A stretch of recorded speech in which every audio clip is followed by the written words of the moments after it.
Welcome back to my dark corner of this sick world. I just love intelligent men. This week we're looking at Hollywood chainsaw hookers. I'd like to meet the sick son of a bitch that thought that one up. Meet Fred Olin Ray. Have you ever considered therapy? How he convinced anyone to do this, I do not know. Well, then he told me he was broke and could I give him a break. The question is, how do you review it? Oh, I don't know. On the face of it, it looks pretty easy. It's full of gratuitous nudity and gratuitous violence, often simultaneously.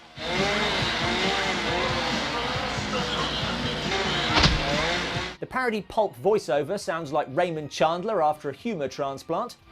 You could have knocked me over with a pubic hair. And, despite the presence of Scream Queen Linnea Quigley, You wouldn't believe the things I've done to get this far. the acting is abysmal.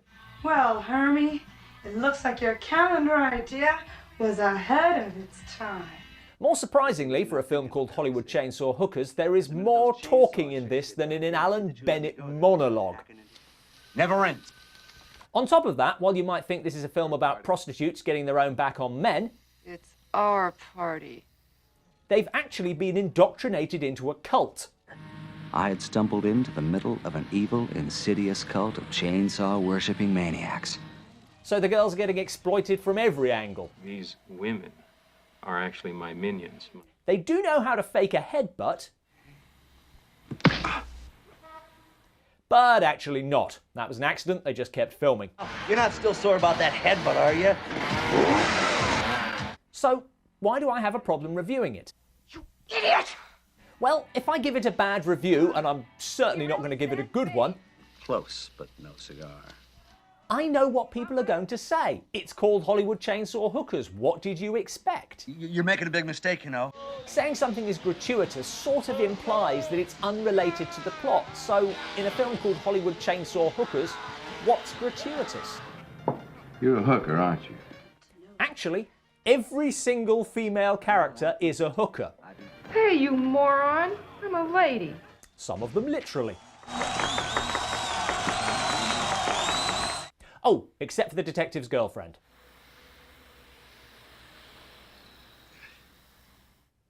For all the difference that makes. Other than that, hookers. Even the one who's supposed to be a virgin. A fresh, untouched flower to adorn the crown of the gods. Although 5 minutes earlier, It's all right.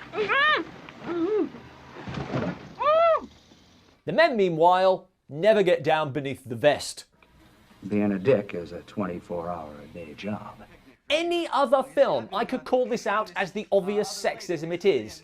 How dare you act like a pack of wild animals in my presence? But it's called Hollywood Chainsaw Hookers. And it's very clearly a comedy, Then I showed him how to make a shadow bunny on the wall. making tongue-in-cheek fun of its own cheapness. Geez, you wish they'd have some kind of a sign. Look there! So I can't even have a go at them for the stagehand running across the screen, or the slowest, most careful fight in film history.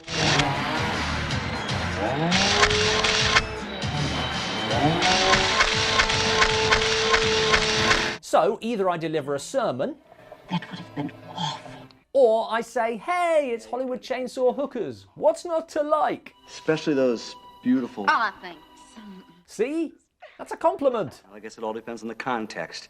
I guess so, but not for nothing. In England, the film was just called Hollywood Hookers because someone objected to the word chainsaw.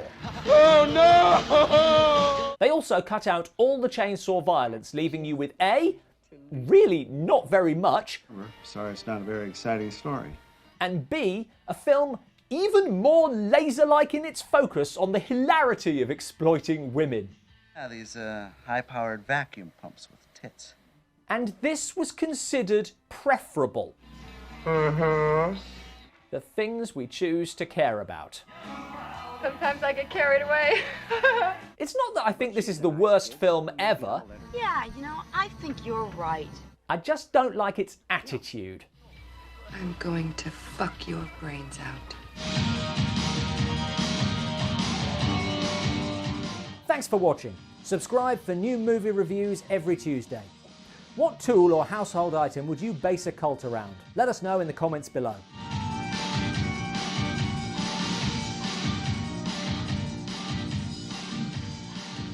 See you later, boys.